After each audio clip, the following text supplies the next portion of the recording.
February 18, 1923. A farm outside Canton, Illinois. A man named Walter Kern stands beside his Model T Ford, watching smoke rise from a Fordson tractor stuck axle deep in his neighbor's field. The Fordson costs $395, more than half a year's income for most farmers. Walter's looking at the Ford sitting in his barn, 4 wheels, an engine, and a dream born from desperation. The math won't let him sleep. A Fordson, $395. His Model T, already paid for. A kit from Sears, $92.50. Even at that price, and $92.50 might as well be $395 when you're counting pennies between harvests. The bank's breathing down his neck. The crop prices from last year barely covered seed for this year. But here's what the advertisements won't tell you. Here's the story nobody remembers. Because while Henry Ford was waging a price war that would reshape American agriculture forever, thousands of farmers found something cheaper. Something nobody counted in the sales figures. Something that dollar for dollar did more work than any factory tractor. It wasn't a $12 tractor. Yeah, that's a myth. A phantom that haunts tractor folklore. But the truth is better. The truth is about $12 monthly payments, conversion kits that cost less than a plow, and the ingenuity of farmers who turned automobiles into farm equipment with little more than steel wheels and stubbornness. This is the story of how Ford inadvertently created his own competition, how a war over farm machinery changed everything, and why the cheapest tractor in 1923 wasn't a tractor at all. Let's go back to 1918. World War I had just ended, and the Fordson tractor was saving British farms from collapse. Henry Ford had done something nobody thought possible. He'd mass-produced a farm tractor the way he'd mass-produced automobiles.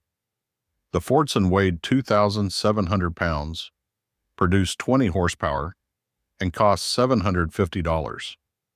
For the first time in agricultural history, a tractor cost less than a team of horses. The math changed overnight. 4 horses, $600 plus feed, housing, veterinary care, farrier visits. 1 Fordson, $750, runs on kerosene, yet never gets tired, never needs a barn. The Fordson won. By 1920, Henry Ford had sold 67,000 Fordsons. He owned the tractor market. International Harvester, John Deere, JY. Case. They were all scrambling. The Waterloo Boy tractor cost $1,050. The Titan 1020 from International Harvester commanded $900. Ford's $750 Fordson was unstoppable. Then 1921 arrived. Agricultural depression. Crop prices collapsed. Ford cut the Fordson's price from $750 to $395. Below cost. Yet he was burning money to own the market. In 1923, over 100,000 Fordsons sold. Under this video, you'll see a subscribe button, a small action with a big meaning. By pressing it, you're not only supporting the creation of more content like this, but you're also becoming part of the very exchange we've been talking about. It's not about the size of the action. It's about the meaning. A simple subscription tells me these words reached you. Hit that like button if this moved you, and comment your thoughts on this story. Let's complete this circle together. Back to 1923. International Harvester matched the price and threw in a plow. Dozens of tractor manufacturers vanished. But here's where the story takes a turn that Henry Ford never saw coming. Because while Ford was destroying his competitors, he was also destroying the price barrier that made tractors unaffordable. And when you make something cheap, you change how people think about it. Farmers started looking at tractors not as industrial machinery, but as problems waiting to be solved creatively. Enter the conversion kit industry. Staude, Pullford, Knickerbocker, Sears. They saw opportunity. The Staude Mak-a-Tractor, $195. Launched in 1917, it turned Model T runabouts into field equipment with steel drive wheels and a power takeoff. The Pullford from Quincy, Illinois, $135. Steel lugged wheels, reduction gears.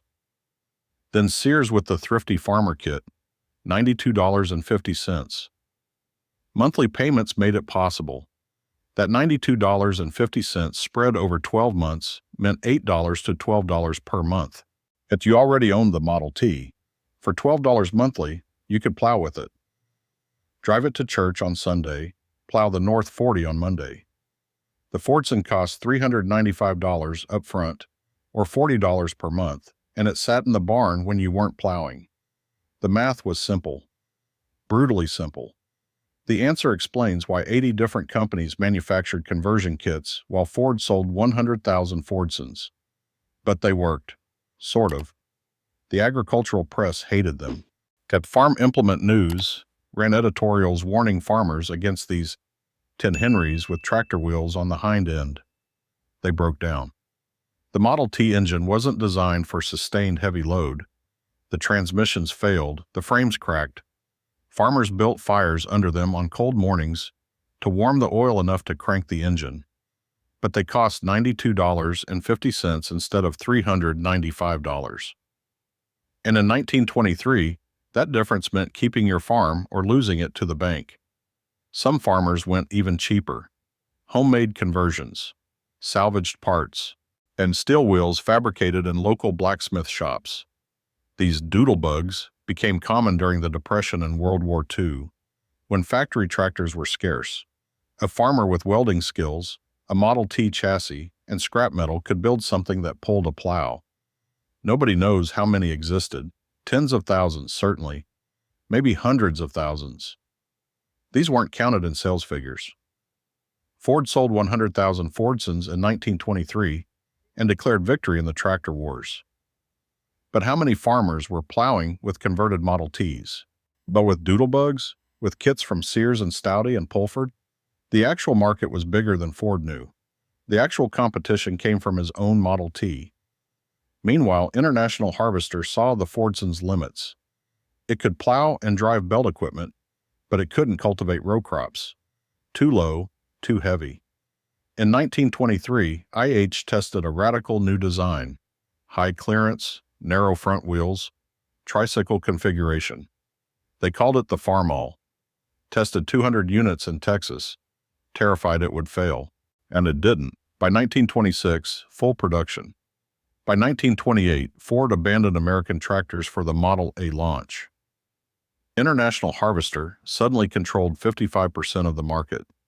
The conversion kits disappeared. Model T production ended in 1927. Most kits were scrapped during World War II.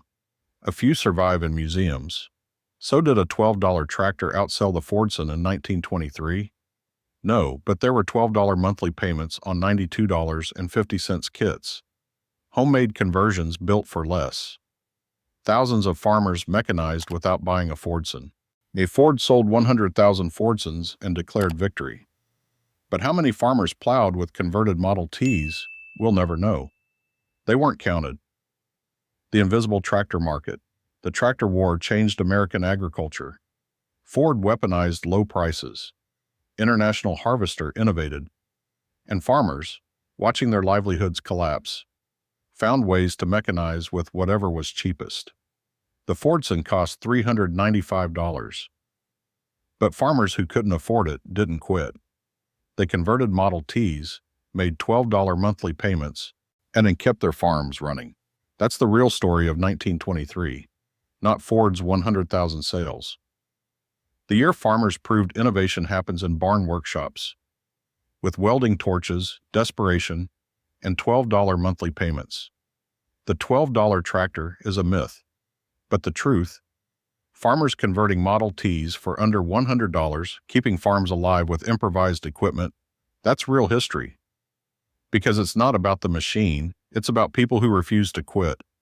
Farmers who looked at a Model T and saw a tractor, who looked at $92.50 and saw survival. If that tractor didn't outsell the Fordson, it just saved more farms, then disappeared into history, leaving only scattered artifacts and a myth about $12 that was never quite true, but wasn't quite false either. The story was never about one specific tractor.